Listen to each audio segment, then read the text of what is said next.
കുറെ cyber crimes report ചെയ്യുന്നുണ്ട്. പക്ഷെ നമ്മളിപ്പം സ്വാഭാവികമായിട്ടും നമ്മളെ സാധാരണക്കാർ നമ്മൾ അറിയണമെന്നില്ല. പക്ഷെ ഇത് പല കോമണേഴ്സും ഫേസ് ചെയ്യേണ്ടി വന്നിട്ടുള്ള അല്ലെങ്കിൽ ഇഷ്യൂ, അല്ലെങ്കിൽ ഇത് എനിക്ക് തോന്നുന്നു പണ്ട് തന്നെ ഈ MMS ക്ലിപ്പൊക്കെ വന്നു തുടങ്ങിയ സമയത്ത് തന്നെ ഞങ്ങളുടെ നാട്ടിലൊക്കെ ഉള്ള സമയത്ത് ചില ഇതുപോലെ തന്നെ ഫേക്ക് ക്ലിപ്സ് ഒക്കെ വെച്ചിട്ട് കല്യാണമൊക്കെ മുടക്കിയിട്ടുണ്ട് ആൾക്കാർ. കല്യാണത്തിന് 2 ദിവസം മുന്നേ ഒക്കെ പെണ്ണിന്റെ ഇതേപോലെ തന്നെ നാട്ടിലൊക്കെ നാട്ടുമ്പുറത്തൊക്കെ ഇതേപോലെ സാമ്യമുള്ള കുട്ടിയുടെയൊക്കെ ഇങ്ങനത്തെ MMS ക്ലിപ്പൊക്കെ ഇറക്കിയിട്ട് ആ കുട്ടീനെ പോലെ എവിടെയെങ്കിലും ഒക്കെ ചായ ഉണ്ടാവും, അങ്ങനത്തെ MMS ക്ലിപ്പൊക്കെ വന്നിട്ട് ഇത് കല്യാണത്തിന്റെ കറക്റ്റ് 2 ദിവസം മുന്നേ കൊണ്ട് ഇറക്കിയിട്ട് കല്യാണം മുടക്കി കളയും. ഓക്കെ, അതൊക്കെ കറക്റ്റ് അതിനെ എന്താ പറയണ്ട, ഇതൊക്കെ ചെയ്യുന്ന അല്ലെങ്കിൽ ഇതൊക്കെ കാലാകാലങ്ങളായിട്ട് ഉള്ള എത്രയോ വർഷങ്ങളായിട്ടുള്ള സാധനങ്ങളാണ്. ഇത് എത്ര പേര് റിപ്പോർട്ട് ചെയ്യുന്നുണ്ട്, എത്ര പേര് ഇത് ചെയ്യുന്നുണ്ട് എന്നുള്ളത് മാത്രമേ ഉള്ളൂ. അപ്പൊ ഇതിനെ ഇതിനകത്ത് നമ്മളതിനെ എത്ര പേര് പുറത്തു പറയും എന്നുള്ളതാണ്. ഇങ്ങനത്തെ ഒരു ഇഷ്യൂലൊക്കെ പെടുമ്പോൾ പലരും ഇതിപ്പോ കഴിഞ്ഞ ദിവസം വരെ ഹണി ട്രാപ്പ് ഒരു പുള്ളിയുടെ 2.5 കോടി രൂപയോളം ഒരു അദ്ദേഹത്തിന്റെ എനിക്കൊന്ന് 2.5 crore വർഷങ്ങൾ, ഒരു വർഷത്തോളമായിട്ട് അവരെ അറസ്റ്റ് ചെയ്തു, ഒരു കപ്പിള്. അപ്പം ഇതൊക്കെ നടക്കുമ്പോഴല്ലെങ്കിൽ പുറത്ത് വാർത്തയായിട്ട് വരുമ്പോഴാണ് നമ്മൾ ഇങ്ങനെയൊക്കെ നടക്കുന്നുണ്ടെന്ന് നമുക്ക് അറിയുന്നത്. അപ്പം ഇതൊക്കെ കാലാകാലങ്ങളായിട്ട് എക്സ്പീരിയൻസ് വന്നിട്ടില്ലല്ലോ അല്ലേ ഹണി ട്രാപ്പ്? അല്ല അങ്ങനെ ഉണ്ട്, ഞാൻ പറയില്ല. അല്ല, ബട്ട് ഇത് നല്ലൊരു റെലവെന്റ് ഒരു ടോപ്പിക് ആണ്. സോ അത് സൊസൈറ്റിയിൽ നല്ല രീതിയിൽ എത്തട്ടെ അല്ലെ. ഈ കൂട്ടത്തില് ധ്യാൻ ചേട്ടനെയൊക്കെ കൂടുതൽ തഗ് പറയുന്ന ആരാ? ഷാജു ചേട്ടാ? ഞാൻ തന്നെയാണ് പറയുന്നത്. ആണോ? ഈ അവിടെ നമ്മുടെ ലൊക്കേഷനിൽ ഇങ്ങനെയാണ് രാവിലെ 1 3 സീരിയസ്ലി ഞാനൊരു കോട്ടയുണ്ട് അത് അങ്ങനെ പറഞ്ഞോണ്ടിരിക്കും. ആണോ? വടക്ക് നോക്കി യന്ത്രത്തില് ശ്രീനേട്ടൻ മറ്റേ വാഴച്ചൂട്ടി കൊണ്ടുപോയി നിർത്തി കഥ പാറു ചേച്ചിയോട് പറയുന്ന പോലെ അങ്ങനെ പക്ഷെ ധ്യാൻ ചേട്ടന്റെ തെഗാണെന്ന്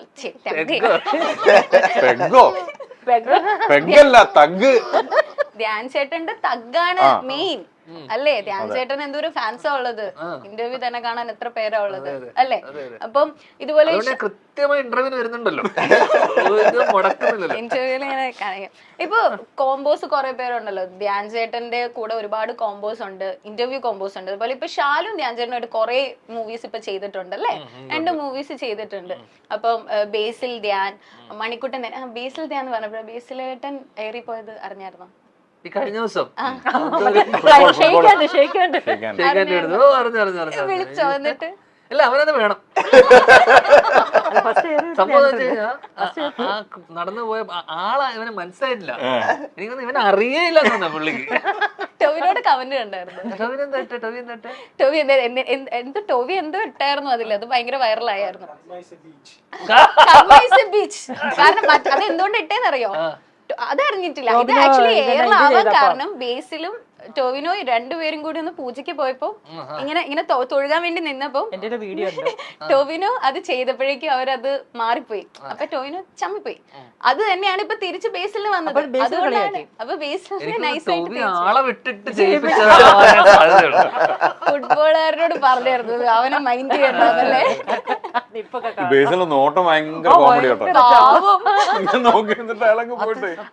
ഭയങ്കര കോമഡി ഇത്തരത്തിലുള്ള അവഗണന ഉണ്ടാവുന്ന നല്ലതാണ്. അറിഞ്ഞിട്ടേ ഇല്ല, കേക്കണ്ട. അറിയാൻ വേണ്ടിയൊന്നും പറഞ്ഞത്. കാരണം ചില സമയങ്ങളിൽ അത് നമ്മൾ എന്തൊക്കെയോ ആയിന്നൊക്കെയുള്ള ഒരു വിചാരം വരുമ്പോ അവനത് ആവശ്യമായിരുന്നു. ആണല്ലേ? ചില സമയങ്ങൾ ഞാനും അങ്ങനെ അവനെ പണിക്കാറുണ്ട്. ഫോണൊക്കെ വിളിക്കുമ്പോ കട്ട് ചെയ്ത് കളയാ, എടുക്കാതിരിക്കുക. ചില വലിയ ആൾക്കാരൊക്കെ ഇതുപോലെ ഇന്നലൊക്കെ വിളിക്കുമ്പോഴേ നമ്മൾ ഫോൺ എടുത്തിട്ട് ഫോൺ കാണും. നമ്മളപ്പോ നമ്മള് തിരക്കാണ്, തിരക്കാണെങ്കിൽ വേണ്ടി ഒരു 5 റിങ് അടിച്ചിട്ട് എന്നിട്ട് നമ്മള് എടുക്കൂല. ചേട്ടാ പറ, ഒരു പണിയില്ലാതെ ഇരിക്കും, ഏതെങ്കിലും സിനിമ കഴിയാൻ വേണ്ടി വിളിക്കുകയായിരിക്കും. അപ്പോഴും നമ്മളെന്ത് ചെയ്യും? ഒരു അടുത്ത കോളിലും ഫസ്റ്റ് കോളിൽ എടുക്കൂല. ചില ആൾക്കാരുണ്ട് അങ്ങനത്തെ. ആരാളാ ഞാൻ? ധ്യാൻ ചേട്ടന്റെ ഉപദേശം കേൾക്കാൻ വേണ്ടി ആരെങ്കിലും വിളിക്കാറുണ്ടോ? എടാ ഞാൻ ഇങ്ങനെ പെട്ടിരിക്കുക എന്നൊന്നും. എന്താ ശാലു എന്താ ചിരിക്കുന്നത്? കഴിഞ്ഞ ദിവസം ഞാൻ ഇവനെ എയർപോർട്ടിൽ വെച്ച് കണ്ടു. എയർപോർട്ടിൽ വെച്ച് കണ്ടോണ്ട് ഇവൻ എന്നെ ആദ്യമായി കാണുന്ന ഒരു സന്തോഷവും ഇതും.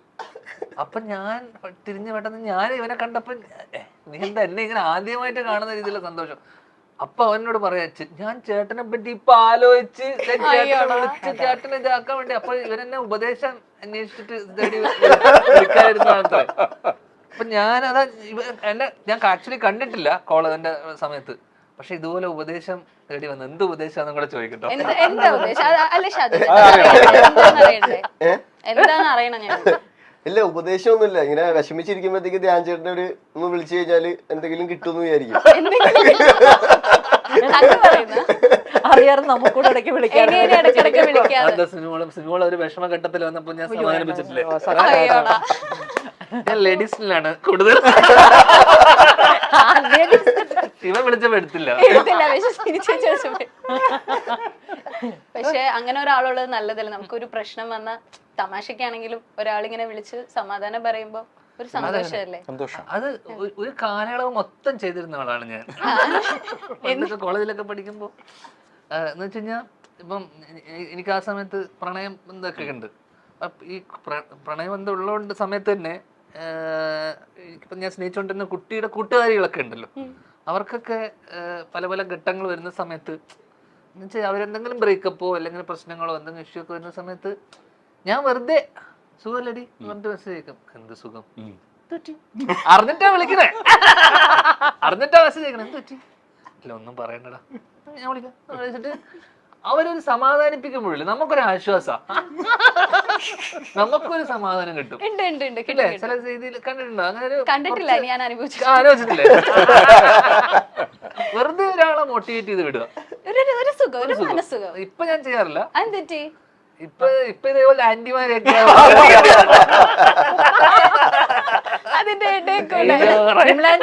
എന്നെ പ്രത്യേകം ഏൽപ്പിച്ചിട്ടുണ്ട്, അവനെ ശ്രദ്ധിച്ചോണോ, എന്റെ സ്ഥാനം നിനക്ക് മോക്ക് തന്നേക്കുവാന്ന് പറഞ്ഞേക്കുന്നത്. അമ്മയെ പോലെ, അതുകൊണ്ട് കുഴപ്പമില്ല. എന്നിട്ട് ഇപ്പൊ ബേസിലേട്ടനോട് എന്ത് ഉപദേശം കൊടുക്കാനുള്ളത്? ആർക്കാ? ബേസിലേട്ടന്. അവനെന്താ ഉപദേശിക്കാൻ? അവനല്ലെങ്കിൽ നാട്ടിൽ നിന്ന് കിട്ടുന്നുണ്ട്, അവിടെ കിട്ടിക്കൊണ്ടിരിക്കണെന്നല്ലേ? ഓക്കെ, അപ്പം ഐഡി എന്ന് പറഞ്ഞ മൂവി ദ ഫേക്ക് എന്നാണ് ആ ടൈറ്റിൽ. അതുകൊണ്ട് ഞാൻ ചോദിക്കാം, ഈ ഫേക്ക് എന്ന് പറയുമ്പം അതിനെന്താ മലയാളം? ഫേക്ക് എന്ന് വെച്ചാൽ അങ്ങനെയല്ല, കപടമായിട്ടുള്ള ഒരു വ്യാജമായിട്ടുള്ള. അപ്പൊ ഇപ്പൊ ഷാജോൻ ചേട്ടന്റെ ലൈഫിൽ അങ്ങനെ നമ്മളുടെ അടുത്ത് ചിരിച്ചു കളിച്ച് സംസാരിക്കും, ബട്ട് അങ്ങനെയല്ല ശരിക്കുള്ള ആൾ. അങ്ങനെ ഷാജോൻ ചേട്ടന് മനസ്സിലാക്കാൻ പറ്റിയിട്ടുണ്ടോ ആൾക്കാരെ? അല്ല, ഞാൻ അങ്ങനെ മനസ്സിലാക്കാൻ ശ്രമിക്കാറില്ല. ഒരുപാട് പേരുണ്ടാവും, പക്ഷെ ഞാൻ ആ സമയത്ത് എങ്ങനെയാണോ അതേപോലെ നമ്മളും സന്തോഷമായിട്ട് ഇരിക്കുക പോവാന്നുള്ളത്. ഞാൻ പിന്നീട് അവർ റിയൽ ആണോ അവർ ഫേക്ക് ആണോ എന്ന് ആലോചിച്ച് എൻ്റെ സമയം കളയാറില്ല ഞാൻ.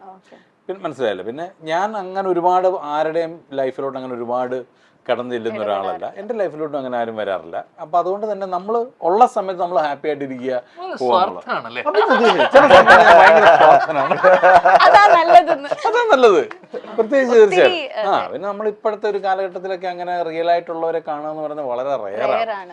അപ്പൊ നമ്മൾ അങ്ങനെ തെരഞ്ഞു നടന്നിട്ട് കാര്യമില്ല, കൂടുതൽ ആലോചിക്കേണ്ട കാര്യമില്ല, ഫേക്ക് ആയിരിക്കും. അല്ല, ഇന്നത്തെ കാലത്ത് പ്രത്യേകിച്ച് നമ്മൾ വർക്ക് ചെയ്യുന്ന ഒരു സ്ഥലത്ത് തന്നെ, അല്ലെങ്കിൽ ഇതുപോലെ സിനിമ പോലത്തെ ഒരു സ്ഥലത്ത്, അല്ലെങ്കിൽ നമ്മൾ ഡേ ടു ഡേ കാണുന്ന ഉദാഹരണത്തിന് താങ്കൾ, നമ്മളിപ്പോ ഒരു പരിപാടിക്ക് വരുന്നു, നമ്മളോട് എല്ലാവരും ചിരി സന്തോഷത്തോടെ ചിരിച്ചു കളി സംസാരിക്കുന്നു, നമ്മളോട് എല്ലാവരും ഹാപ്പി ആയിട്ട് പോകുന്നു. ആരും വന്നിട്ട് നമ്മളടുത്ത് എന്താ പറയണ്ടേ, നമ്മൾ ഇഷ്ടമില്ലാത്ത ആൾക്കാർ വരെ നമുക്ക് ഇഷ്ടമില്ലാത്ത ആൾക്കാരുടെ അടുത്ത് പോലും നമ്മൾ ചിലപ്പോ ചിരിച്ചു കളിച്ചിട്ടൊക്കെ സംസാരിക്കും. ചിലപ്പോ നമ്മൾ പോലും അങ്ങനെയുള്ള സാഹചര്യത്തിന് നമ്മൾ എത്രത്തോളം ഒറിജിനൽ ആവുന്നുണ്ടെന്നുള്ള അല്ലേ, നമ്മളും ചില സമയത്ത് ഫേക്ക് ചെയ്യേണ്ടി വന്നിട്ടുണ്ടാവില്ല. അങ്ങനെ ഫേക്ക് ചെയ്യേണ്ടി വന്നിട്ടുണ്ടാവും. പിന്നെ പ്രത്യേക സിനിമയും കൂടെ ആണ്, നമ്മൾ ക്യാമറയുടെ മുന്നിൽ അഭിനയിക്കഴിഞ്ഞും കൂടുതൽ പുറത്താണ് നമ്മൾ അഭിനയിക്കേണ്ടി വരും അല്ലേ? അതൊരു വലിയൊരു പ്രശ്നമാണ്. ആണ് സ്മിനി ചേച്ചി? പ്രശ്നമാണെന്നുള്ളതല്ല. ഇപ്പം നമ്മളിപ്പോ ഒരാളുടെ മുഖത്ത് നോക്കി ചിരിക്കുന്നതുകൊണ്ടോ അയാളോട് സന്തോഷമായിട്ട് സംസാരിക്കുന്നതുകൊണ്ടോ അത് കുഴപ്പമൊന്നുമില്ലല്ലോ. ഇല്ല. അയാൾക്ക് നമുക്ക് സന്തോഷമാണെന്നുണ്ടെങ്കിൽ നമ്മൾ കുറച്ച് ഫേക്ക് ആയിരുന്നതിൽ കുഴപ്പമില്ല. മനഃപൂർവ്വം നമ്മുടെ ഒരു കാര്യസാധനത്തിന് വേണ്ടിയിട്ട് നമ്മൾ ഫേക്ക് ആകുമ്പോഴാണ് അത് പ്രശ്നമാകുന്നത്. അപ്പം നമ്മൾ ഒരാളെ പറഞ്ഞ് എന്തെങ്കിലും പറ്റിക്കുമ്പോഴോ നമുക്ക് എന്തെങ്കിലും സ്വാർത്ഥ ലാഭത്തിന് വേണ്ടി ഒരാളുടെ മുമ്പ് ഫേക്ക് ആകുമ്പോഴാണ് അത് കുഴപ്പമാകുന്നത്. അതല്ലെങ്കിൽ അതിനുണ്ട് സുഖമല്ലേ, ഭക്ഷണം വല്ലതും കഴിച്ചോ, അന്ന് വീട്ടിലെല്ലാവരും അന്വേഷണം പറയണം കേട്ടോ എന്ന് പറഞ്ഞ് നമ്മൾ പോയി കഴിയുമ്പോൾ അയാൾ ഇയാൾ കൊള്ളാലോ, എൻ്റെ വീട്ടുകാരെയൊക്കെ അന്വേഷിച്ചല്ലോ, അയാൾ എന്നെ പറ്റിയൊക്കെ ചോദിച്ചല്ലോ, ഞാൻ വിചാരിച്ചു അയാൾ ജാടയാണ്, ഇയാൾ കൊള്ളാൻ കേട്ടപ്പോൾ അയാൾ ഒരു 10 പേര് നമ്മളെ പറ്റി അത് പറയും. അതൊരു വളരെ പോസിറ്റീവ് സെൻസിൽ എടുത്താൽ മതി. അപ്പൊ അത് അങ്ങനെ ഫേക്ക് ആവുന്നതുകൊണ്ട് വലിയ കുഴപ്പമൊന്നും. അതെ അതെ. ഇപ്പൊ നമ്മൾ അന്ന് കണ്ടപ്പോഴും ധ്യാൻ ചേട്ടനെ നോക്കി ചിരിച്ചായിരുന്നു. എന്നെ അറിഞ്ഞിട്ടല്ലോ ചിരിക്കുന്നത്, പക്ഷെ അതെനിക്ക് സന്തോഷം. ധ്യാൻ ചേട്ടനെ നോക്കി ചിരിച്ചു, സന്തോഷമുള്ളത്. അതിപ്പോ എനിക്ക് മനസ്സിലായി അതൊരു ഫേക്ക് ചിരിയായിരുന്നു എന്നുള്ളത്. പിന്നെ ശ്രീനിവാസൻ സാർ പണ്ട് പറഞ്ഞിട്ടുണ്ട്, ആള് ഒരുപാട് പേര് പ്രവചിച്ചിട്ടുണ്ട് അവാർഡ്സ് കിട്ടും, അങ്ങനെ ശരിക്കും നടന്നിട്ടുണ്ട്. അതുപോലെ ധ്യാൻ ചേട്ടൻ അങ്ങനെ ആരെങ്കിലും പ്രവചിച്ച് അങ്ങനെ നടന്നിട്ടുണ്ടോ? അവാർഡ് കിട്ടുന്നു. ശ്രീനേട്ടനെ പ്രവചിച്ച ആളെ തപ്പി നടക്കുക, എന്നെ കൂടി ഒന്ന് പ്രവചിപ്പിക്കാമോന്ന് ചോദിച്ചിട്ട് അച്ഛൻ കഴിഞ്ഞ ദിവസം പ്രവചിച്ചു എന്ത് കിട്ടുമെന്ന്. എന്താ പ്രവചിച്ചു? ഇങ്ങനെ പോയാ നാട്ടുകാരെ നല്ല അവാർഡ് കിട്ടുന്നു, നല്ല അവാർഡ് കിട്ടുന്നു നാട്ടുകാരെ. അത് ഞാൻ കഴിഞ്ഞ ദിവസം ഞാൻ കഴിഞ്ഞ ദിവസം എവിടെയോ പറയുകയും ചെയ്തു. കഴിഞ്ഞ ദിവസം അച്ഛനൊരു പുസ്തകത്തിന്റെ അതിന്റെ അടിക്കുറിപ്പ് തന്നെ അതിനാണ്. അന്ന് പടച്ചോന്റെ തിരക്കഥകളോ അച്ഛനൊരു പുസ്തകം എഴുതിയിട്ടുണ്ട്, കൈരളി ബുക്സ് ഏതോ ഒന്ന് മറന്നുപോയി. അതിനകത്ത് എഴുതിയിട്ടുള്ള ഞാൻ ചെയ്യാത്ത 500ഓളം സിനിമകളാണ് മലയാള സിനിമയ്ക്ക് ഞാൻ നൽകിയ സംഭാവന എന്ന് പറഞ്ഞിട്ട്. അപ്പൊ കഴിഞ്ഞ ദിവസം അതിനെന്തോ ചേട്ടൻ പറഞ്ഞു, ആ സിനിമകളാണ് അച്ഛാ ഇപ്പൊ അവൻ ചെയ്തോണ്ടിരിക്കുന്നത്.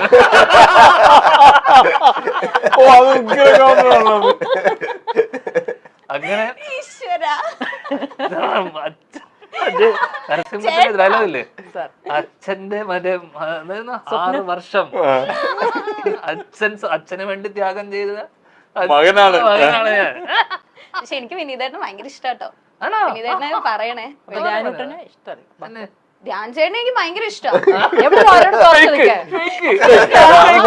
ഇതാണ് ഫേക്ക്. ധ്യാൻ ചേട്ടനെ എനിക്ക് ഭയങ്കര ഇഷ്ടം. ചോദിച്ചു നോക്ക് ഇവരോട്. ഒരാൾ ഓടിയപ്പോഴേ അവൻ തിരിഞ്ഞ് നടന്നു കളഞ്ഞു. ഷാജോൻ ചേട്ടൻ ഇഷ്ടമാണോ? എനിക്ക് ഷാജോൻ ചേട്ടൻ ഭയങ്കര ഇഷ്ടമാണോ? എനിക്ക് നിങ്ങളെ 4 പേര് ഇഷ്ടം. അത് എന്താ അറിയോ, ഓരോരുത്തർക്കും ഓരോ കാറ്റഗറിയാ. ഞാനൊരു കാര്യം പറയട്ടെ, ധ്യാൻ ചേട്ടനെ മുഖത്തേക്ക് നോക്കുക. ഞാനൊരു റൂമിൽ നിനക്ക് ഇഷ്ടമല്ലാത്ത ആരെങ്കിലും ഉണ്ടോ? ഇല്ല. ഞാൻ സീരിയസ് ആയിട്ട് ഒരു കാര്യം പറയട്ടെ ധ്യാൻ ചേട്ടൻ.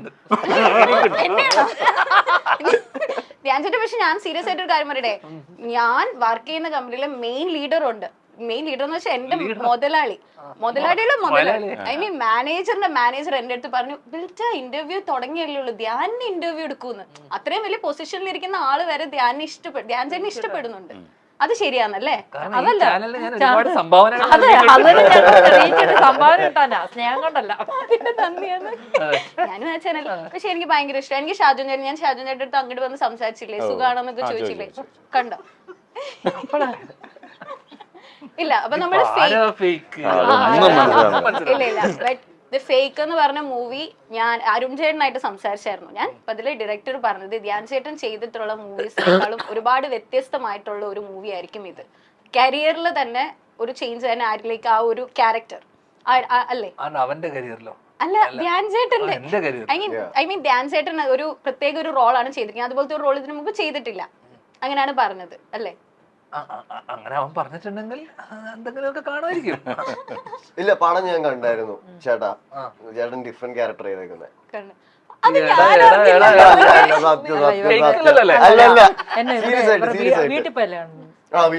വീട്ടിൽ പോയിട്ട് ഞാൻ കണ്ടേ. ഞാൻ കണ്ടു.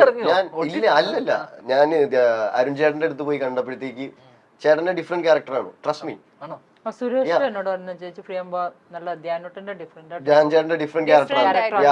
ഫേസ് ആണ്. ധ്യാൻ ചേട്ടനെ ഇതിൽ അഭിനയിച്ചേക്കണ എന്തെങ്കിലും നോക്കുന്നേ? ഞാൻ അത് കഴിഞ്ഞിട്ട് കുറച്ചധികം അഭിനയിച്ചേ, അതെനിക്ക് ഓർമ്മയില്ലെന്നൊക്കെ. മലയാളികളുടെ പ്രിയ നടനും എഴുത്തുകാരനും ഒക്കെയായ ശ്രീനിവാസന്റെ മക്കളാണ് വിനീത് ശ്രീനിവാസനും ധ്യാൻ ശ്രീനിവാസനും. രണ്ടുപേരും അച്ഛന്റെ പാത പിന്തുടർന്ന് സിനിമയിലേക്ക് എത്തിപ്പെട്ടവരാണ്. ഇതിടെ ധ്യാൻ ശ്രീനിവാസൻ നൽകിയ അഭിമുഖങ്ങളെല്ലാം തന്നെ സമൂഹ മാധ്യമങ്ങളിൽ വൈറലായി മാറിയിരുന്നു. ജീവിതത്തിൽ സംഭവിച്ച രസകരമായ കാര്യങ്ങളാണ് പലപ്പോഴും ഇന്റർവ്യൂകളിൽ ധ്യാൻ തുറന്നു പറയാറുള്ളത്. രസകരമായി കഥകൾ പറയുന്ന, ഉരുളയ്ക്കുപ്പേരി പോലെ കൗണ്ടറുകൾ എറിയുന്ന ധ്യാനിന്റെ അഭിമുഖങ്ങൾ സോഷ്യൽ മീഡിയയിൽ വൈറലായി മാറാറുണ്ട്.